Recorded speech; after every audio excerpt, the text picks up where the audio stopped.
Hi, I'm John McAuliffe, Chief Marketing Officer of VFM Leonardo, and welcome to the VTV channel.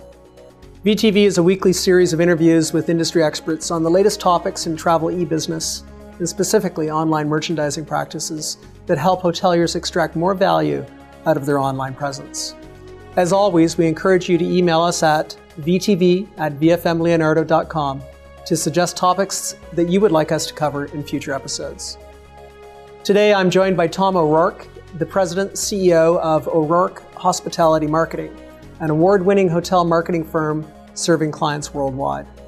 Tom's expertise is in hospitality marketing and internet marketing strategy, with nearly 2 decades of strategic marketing experience as a successful entrepreneur.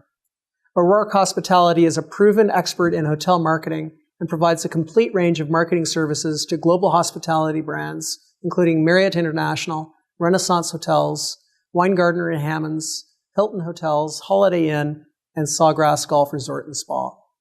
Tom, thank you for joining us and welcome to VTV. Hey, thanks you, John. I appreciate having me on today. Our topic today is I have a video, now what do I do? And I think what we're going to try to discuss is what hoteliers can do to use that video to both drive traffic, travel shoppers to view their hotel and to convert them into bookers. So having video produced is really just the first step. Hotels also need to have it available to travel shoppers wherever they research hotels online. What advice can you offer for promoting hotel videos online? I think, John, that the first step, and this is a very important step for any hotelier, is to take the video when it's produced and make sure it's either on your blog or on your own website. And the reason that is because that's your home base. And everything you do from there in terms of using social platforms to get people back to view, it all begins in that space. So that's the first step. Get it on your blog, get it on your website. The next thing I would do is I would send a tweet out about it. Whatever the content is for the video, send a tweet.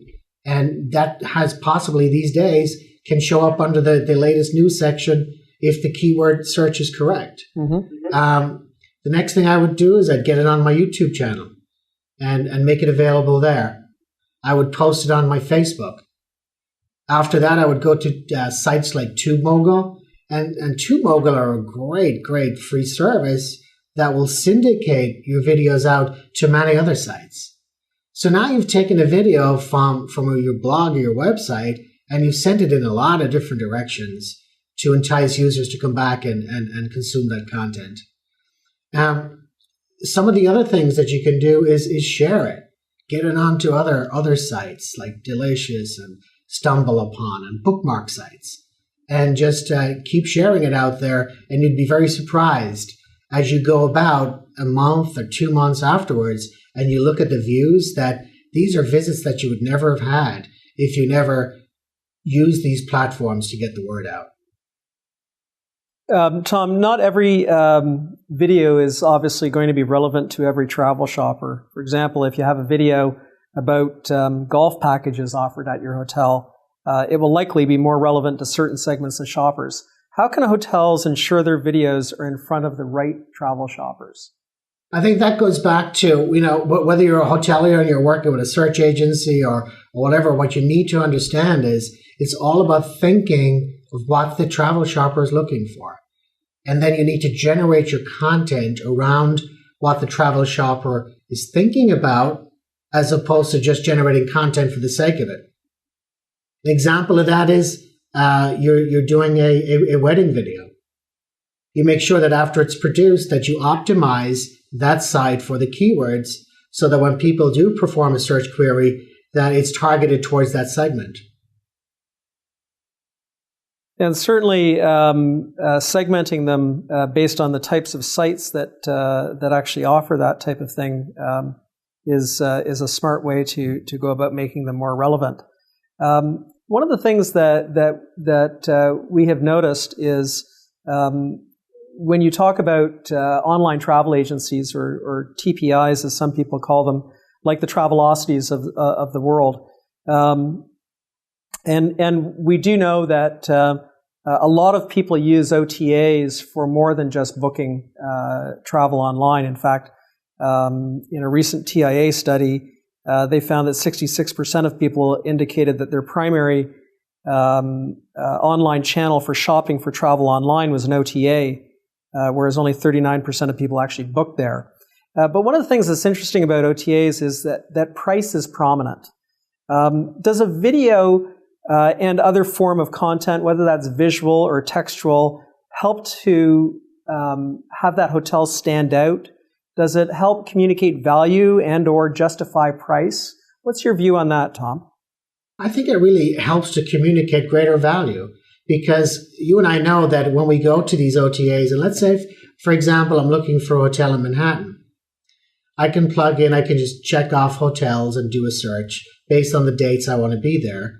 And you'll get, say, 10 different results on that page. And it's very clear that it's all price related to the right. And then on the left, you've got static photos. I think if you had video in where those photos are, you've got a much better shot at people engaging with you and your brand to understand a little bit more about who you are. I've gone through this process myself, John, and I've noticed that when I click on the photos, I'll see an exterior view of the building. I'll see an interior lobby shot, a room shot. But you know the one thing it's not giving me? It's not giving me the energy of what's going on in a neighborhood, and I can't start to align what I'm looking for in my lifestyle and my needs to the property. So photography is great, but it has its limitations, and I think today OTAs need to start embracing more and more the use of photography, because it's not just pushing photography, it's what the consumer wants. Sure. It's what the consumer wants. And the consumers, clearly by the increase in sites like YouTube and the like, consumers are looking for richer visual experiences. And I guess I hear you're saying that could be the differentiating point between yourself and other hotels online. I think it could definitely be the difference, because even if there's a $5 or $10 difference in price, and I've offered you something a little bit with more richer format and given you a better feel of the neighborhood by focusing more on my video on the destination, you might spend that extra $10 to come with me. All right. Tom, thank you very much for joining us on VTV today. We enjoyed your insights and look forward to having you on again. Thank you, John. I appreciate it, as always. To all the viewers out there, be sure to post your comments on this episode of VTV and subscribe to our feed to receive more valuable insights from industry experts.